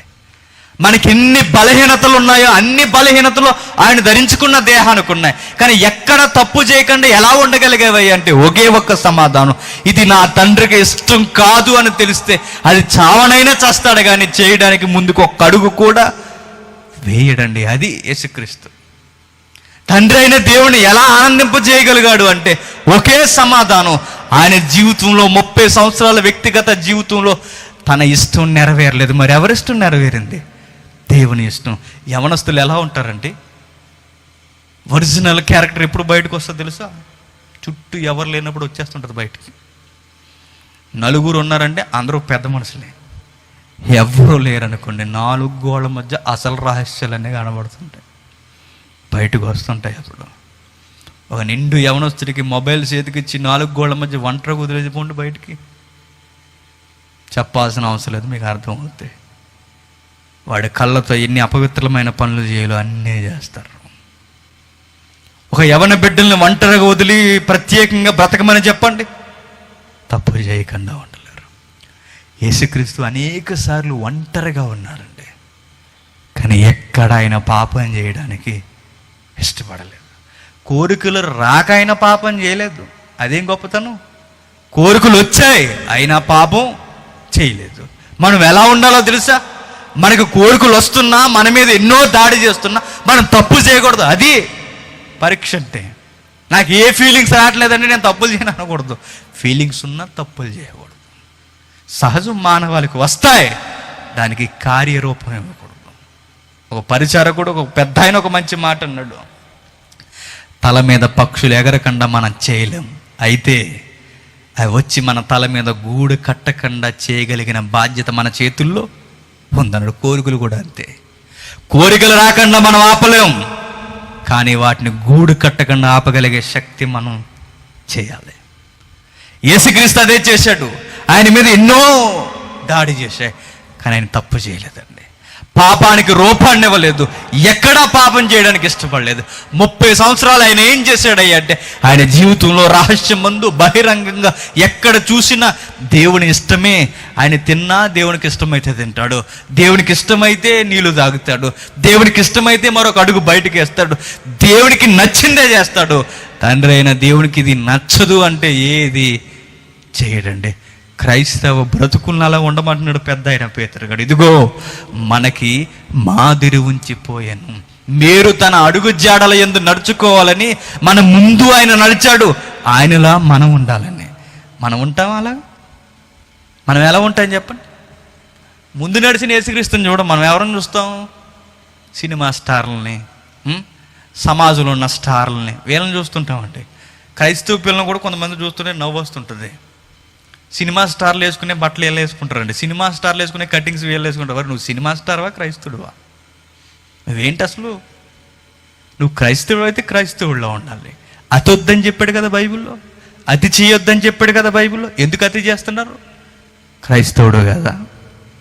దేవుడు అదే అడుగుతున్నాడు. యేసుక్రీస్తు ఎందుకు నచ్చాడంటే వ్యక్తిగతంగా దేవునికి నచ్చేశాడు. జాగ్రత్తగా ముగిస్తాను. ఇక యేసుక్రీస్తు ప్రత్యేకంగా ఆయన బ్రతికిన 2 స్థలాల్లో దొరుకుతాడంట ఆయన. మనం కూడా 2 స్థలాల్లో దొరుకుతాం. ఆ 2 స్థలాలు ఏంటో తెలుసా? 1, మనం చేస్తున్న ఉద్యోగం. 2, మనం ఉంటున్న ఇల్లు. ఈ రెండిటిలోనే మనిషి బ్రతుకుతూ ఉంటాడు. యేసుక్రీస్తు కూడా 30 సంవత్సరాలు ఆ రెండిటి మధ్యే బ్రతికాడు ఆయన. 1 ఆయన ఇంటున్న ఇల్లు, 2 ఆయన చేస్తున్న పని స్థలం. ఏం పని చేసేవాడు ఆయన? వడ్రంగి పని చేసేవాడు. వాళ్ళ నాన్నకి సాయం చేసేవాడు. ఆయన ఇంటిలో ఒంటరిగా ఉండేవాడు. ముగిస్తాను ఇక. మొదటి స్థలం, ఇంటిలో ఒంటరిగా ఉన్నప్పుడు యేసుక్రీస్తు ఇల్లు ఎలా ఉంటుందో తెలుసా? మనకలాగా ఒక్కొక్కరికి సెపరేట్ రూమ్లు ఉండవు. యేసుక్రీస్తుకి యెరూషలేములో ఇల్లులు, మొదటి శతాబ్దపు ఆ ఇల్లులు చూడండి ఎలా ఉంటాయో. ఆ ఇల్లు చూసి ఆశ్చర్యపోతామండి. ఒకే గది ఉంటుందండి. ఇలా ఒక స్టెప్, మనకు బలిపీఠాలు కడతారు చూసారు, ఇదిగో ఇలా ఒక స్టెప్ ఉండి మళ్ళీ డౌన్ ఉండి మళ్ళీ సదునుగా ఉంటుంది. ఈ చుట్టూ గోడ కట్టేసి రాజుతో తొలసబడిన ఒక గది ఉంటుంది. అంతేనండి. ఇందులోనే పశువులు ఉంటాయి, ఇందులోనే దంపతులు ఉంటారు, ఇందులోనే పిల్లలు ఉంటారు, ఇందులోనే వంట వార్పు, అన్నీ ఆ గదిలోనే. అదే వారి ఇల్లు. ఇప్పుడు యేసుక్రీస్తు కూడా ఆ ఇంట్లోనే ఉంటున్నాడు. యేసుక్రీస్తు వారి రాజు కుటుంబమా? రాజుల కుటుంబంలో ఉన్నాడా? పేద కుటుంబంలో ఉన్నాడు. చాలామంది తప్పు చేస్తారండి. పేదలకు పుట్టినందుకు దేవుడిని నిందిస్తుంటారు. నన్ను అడిగితే పేదలకు పుట్టిన వారు గొప్పోళ్ళు అంటాను. వాడికి విలువలు తెలుస్తాయి. మెతుకులు విలువ తెలియాలంటే వాడికి తెలుసు. కొవ్వుకి పోయినాడు ఏం చేస్తాడు? కూర పోలేదు, ఉప్పు లేదని వంకలు పెడతాడు. ఆకలి దప్పులు ఉన్నవాడికి అన్నీ తెలుసు. దేవుడు యేసుక్రీస్తుని శ్రమలో కలిగిన కుటుంబంలో కూర్చోబెట్టాడు, అందులో పుట్టించాడు. ఆయన పుట్టినప్పుడు ఆ గదిలో ఆ ఒకే ఒక్క గదిలో ఒంటరి జీవిగా ఆయన ఉంటున్నాడండి, తల్లిదండ్రులతో కలిపి. ఆయన అందరి మధ్య ఉన్న ఆయన ఒంటరి జీవే. ఆయన అందరి మధ్య ఉన్న ఒంటరి జీవే. ఎందుకో తెలుసా? కనీసం సొంత సహోదరులు కూడా ఆయనకి సపోర్ట్ చేయలేదు. ఆయన సహోదరులు ఏమనేవారు తెలుసా? మా మధ్య ఎటు వండర్స్ చేస్తావు నువ్వు, అద్భుతాలు, పోయి నీ శిష్యుల మధ్య చేసుకో, మా దగ్గర ఎందుకు నీ బిల్డప్ అంతా అనేవారండి. చాలా బాధపడేవారు. ఎంతగా అంటే సొంత సహోదరులు ఆయన సపోర్ట్ చేయలేదు, సొంత తల్లిదండ్రులు కూడా ఆయన కొన్నిసార్లు అర్థం చేసుకోలేదండి. ఏమన్నారు తెలుసా? వాళ్ళ ఇంటి వారు, మా అబ్బాయికి పిచ్చి పట్టిందండి అన్నారు. ఎవరికట? యేసుక్రీస్తు దగ్గరికి జనులు తండోపతండాలకు వస్తే మా అబ్బాయికి పిచ్చి పట్టిందండి అన్న. ఇంకా ఆయన ఇంట్లో వారే ఆయన అర్థం చేసుకోకపోతే ఆయన ఇంకెక్కడ సంతోషంగా ఉండాలండి? బాగా వినండి. ఆయన ఇంట్లో వారే ఆయన అర్థం చేసుకోలేదు. ఆ పేద కుటుంబంలో ఆ పేద ప్రజలు ఆయన అర్థం చేసుకోలేదు. ఆయన ఎలా ఉన్నాడో తెలుసా? కనీసం ఆయనకి మనసు బాగోకపోతే పక్కకు పోయి సెపరేట్గా ఒక 20 నిమిషాలు రెస్ట్ తీసుకోవడానికి ఆయనకంటూ సొంత గది కూడా లేదు. ఆయన నమ్మకంగా ఉన్నాడు. ఆయన ఉంటున్న ఇంట్లో చాలా నమ్మకంగా ఉన్నాడండి. అంటే నచ్చిన వారి మధ్య అయినా ఉండగలం, కానీ నచ్చని వారి మధ్య ఒక గంట కూడా ఉండలేం.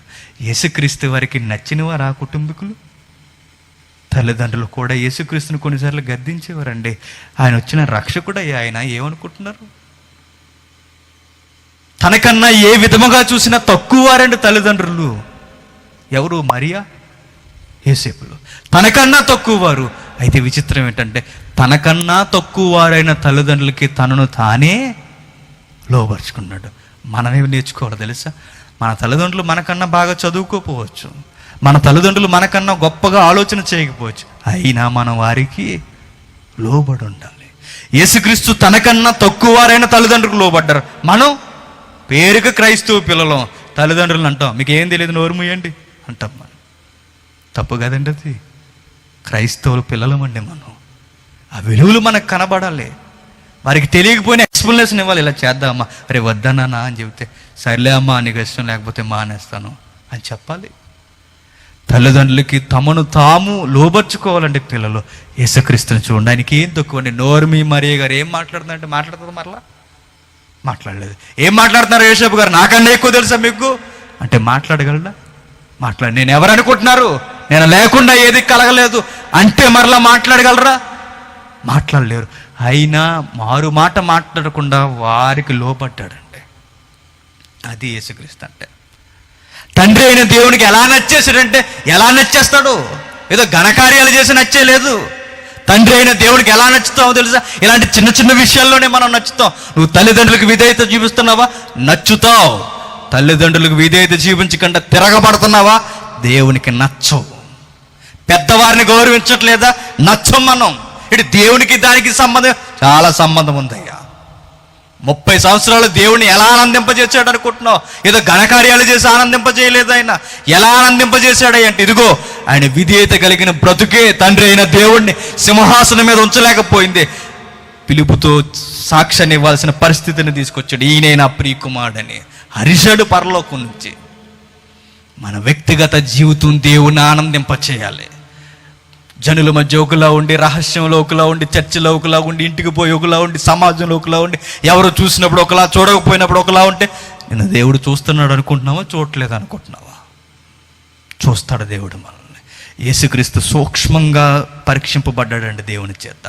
చూశాడు, ప్రతి విషయంలోనే నిక్కర్షగా నిలబడ్డాడు. 30 సంవత్సరాలు లోపడ్డారు. ఎంత పేదవారో తెలిసే మరియ దంపతులు. యేసుక్రీస్తు పుట్టినప్పుడు అండి కనీసం గొర్రె పిల్లని ఇవ్వడానికి కూడా వారికి డబ్బులు లేవండి, గొర్రె పిల్లని వండడానికి. చివరికి మరియా యేసేపు ఏం చేస్తారో తెలుసా?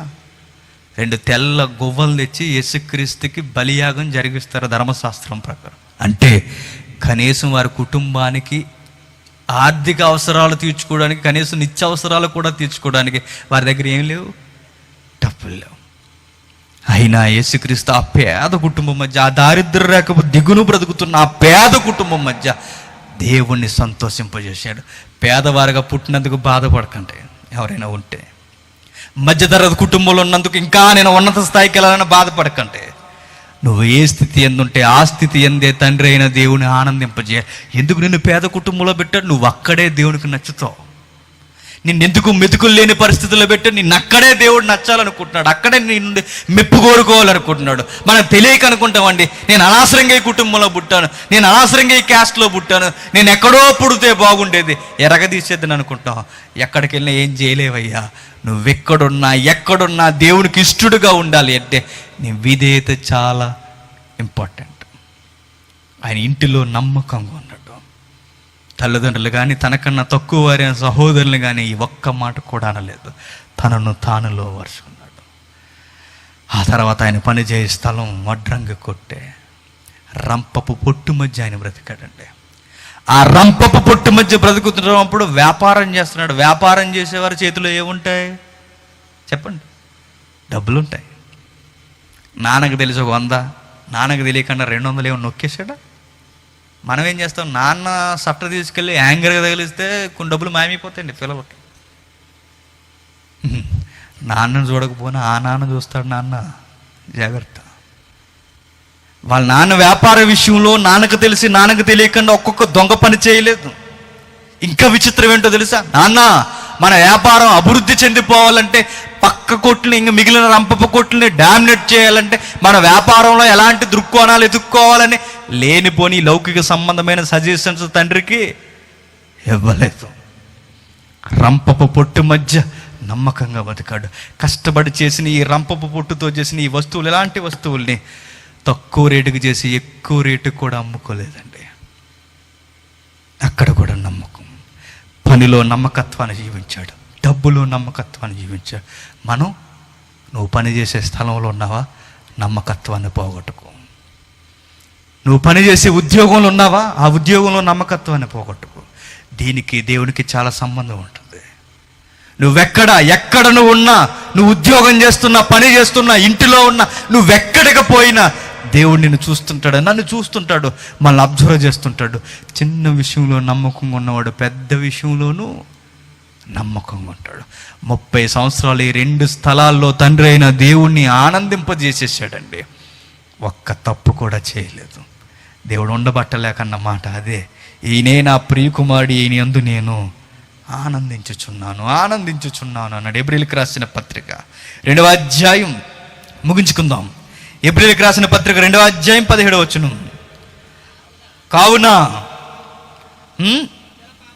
ప్రజల పాపములకు పరిహారము కలుగు చేయుటకై దేవుని సంబంధమైన కార్యములలో, ఎబ్రీ 2:17 చదువు.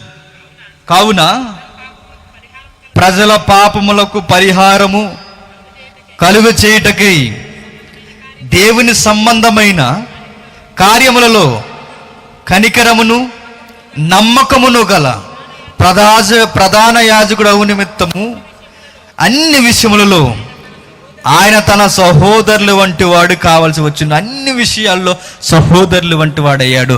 దేవుని ధర్మ సంబంధమైన కార్యక్రమాల్లో నమ్మకమైన యాజకుడయ్యాడు. మనం నమ్మకత్వం కోల్పోకూడదండి.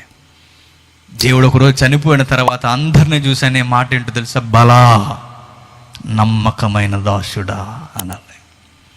షటాప్ అన్నాడు అనుకోండి, గెట్అవుట్ అనబడి గంట పడతామన్నమాట. కనబడక మనలో నమ్మకత్వం ఉండాలి, మనలో పవిత్రత ఉండాలి. మన వ్యక్తిగత జీవితంలో చాలా జాగ్రత్తగా ఉండాలి. నోటంట మాట వస్తున్నప్పుడు కూడా జాగ్రత్త అండి. పేతురు అదే అన్నాడు. ఆయన నోట మాటల్లో కూడా కపటం లేదట. ఆయన నోట మాటల ద్వారా కూడా పాపము చేయలేదట. మాట్లాడుతున్నప్పుడు జాగ్రత్తగా ఉండాలి, చూస్తున్నప్పుడు జాగ్రత్తగా ఉండాలి. అమ్మో, ఇది నా తండ్రి అయిన దేవునికి ఇష్టం లేకపోతే, ఆయన ఎదుటి నేను అపవిత్రంగా నిలబడితే నేనేమైపోవాలి? తండ్రిని ఆనందింపజేసే బ్రతుకు కాకపోతే నా జీవితం వేస్ట్ అని డిసైడ్ అవ్వాలి. తండ్రి అయిన దేవుని ముంగిట యేసుక్రీస్తు మానవ ఆకారంలో భూమి మీదకి వచ్చినప్పుడు అలానే పరితపించిపోయాడండి. దేవుడు దేవుడు దేవుడు దేవుడు తండ్రి తండ్రి తండ్రి పగలంతా పనిచేసి రాత్రంతా దేవునితో మాట్లాడి తండ్రి అయిన దేవుని కొరకు భూమి మీద నమ్మకంగా బ్రతికేశాడు. ఆకలి దప్పుల మధ్య కూడా తండ్రి అయిన దేవుని నిందించలేదు. నిద్ర లేకపోయినా తండ్రి అయిన దేవుని నిందించలేదు. బలహీనతలు ఆయన ఎదుర్కొంటున్నా కనీసం బలహీనతల సమయంలో కూడా కనీసం తప్పు చేస్తే పోనీలే అనుకోలేదు. మనం ఎలాంటి వాళ్ళం తెలుసా? తప్పులు చేసేసి దేవుడు క్షమిస్తాడులే, దేవుడు పరిస్థితులు అర్థం చేసుకుంటాడు అనుకుంటామా? దేవుడు అలా అంటాడు కదండి. దేవుడు ఎలా ఉండాలనుకుంటాడో తెలుసా? పాపాలకు లొంగిపోయేవారు కాదు ఆయనకు కావాల్సినది, పాపాన్ని జయించే పిల్లలు ఆయనకు కావాలి. మనమందరూ నిత్య జీవపు పాత్రులుగా ఉండడానికి, నిత్య జీవానికి అర్హత కలిగిన పాత్రలుగా ఉండడానికి మరణవీరుడు మన బలహీనతలన్నిటికుండా నడిచిపోయాడు. మన శ్రమలన్నిటినీ చూశాడు. ఇదిగో మీరు నాలా బ్రతికితేనే మీరు నిత్య జీవానికి అర్హులు అన్నాడు. మీరు నాలా ఉంటేనే నిత్య జీవానికి అర్హులు అన్నాడు. నాలా లేకపోతే, నా మాదిరికరమైన బ్రతుకును మీరు చూడకపోతే మీరెన్ని చేసిన భూమి మీద అర్థం అన్నాడు. సేవా కార్యక్రమం కన్నా ముందు గుర్తుపెట్టుకోండి, పవిత్రమైన జీవితం ముఖ్యం.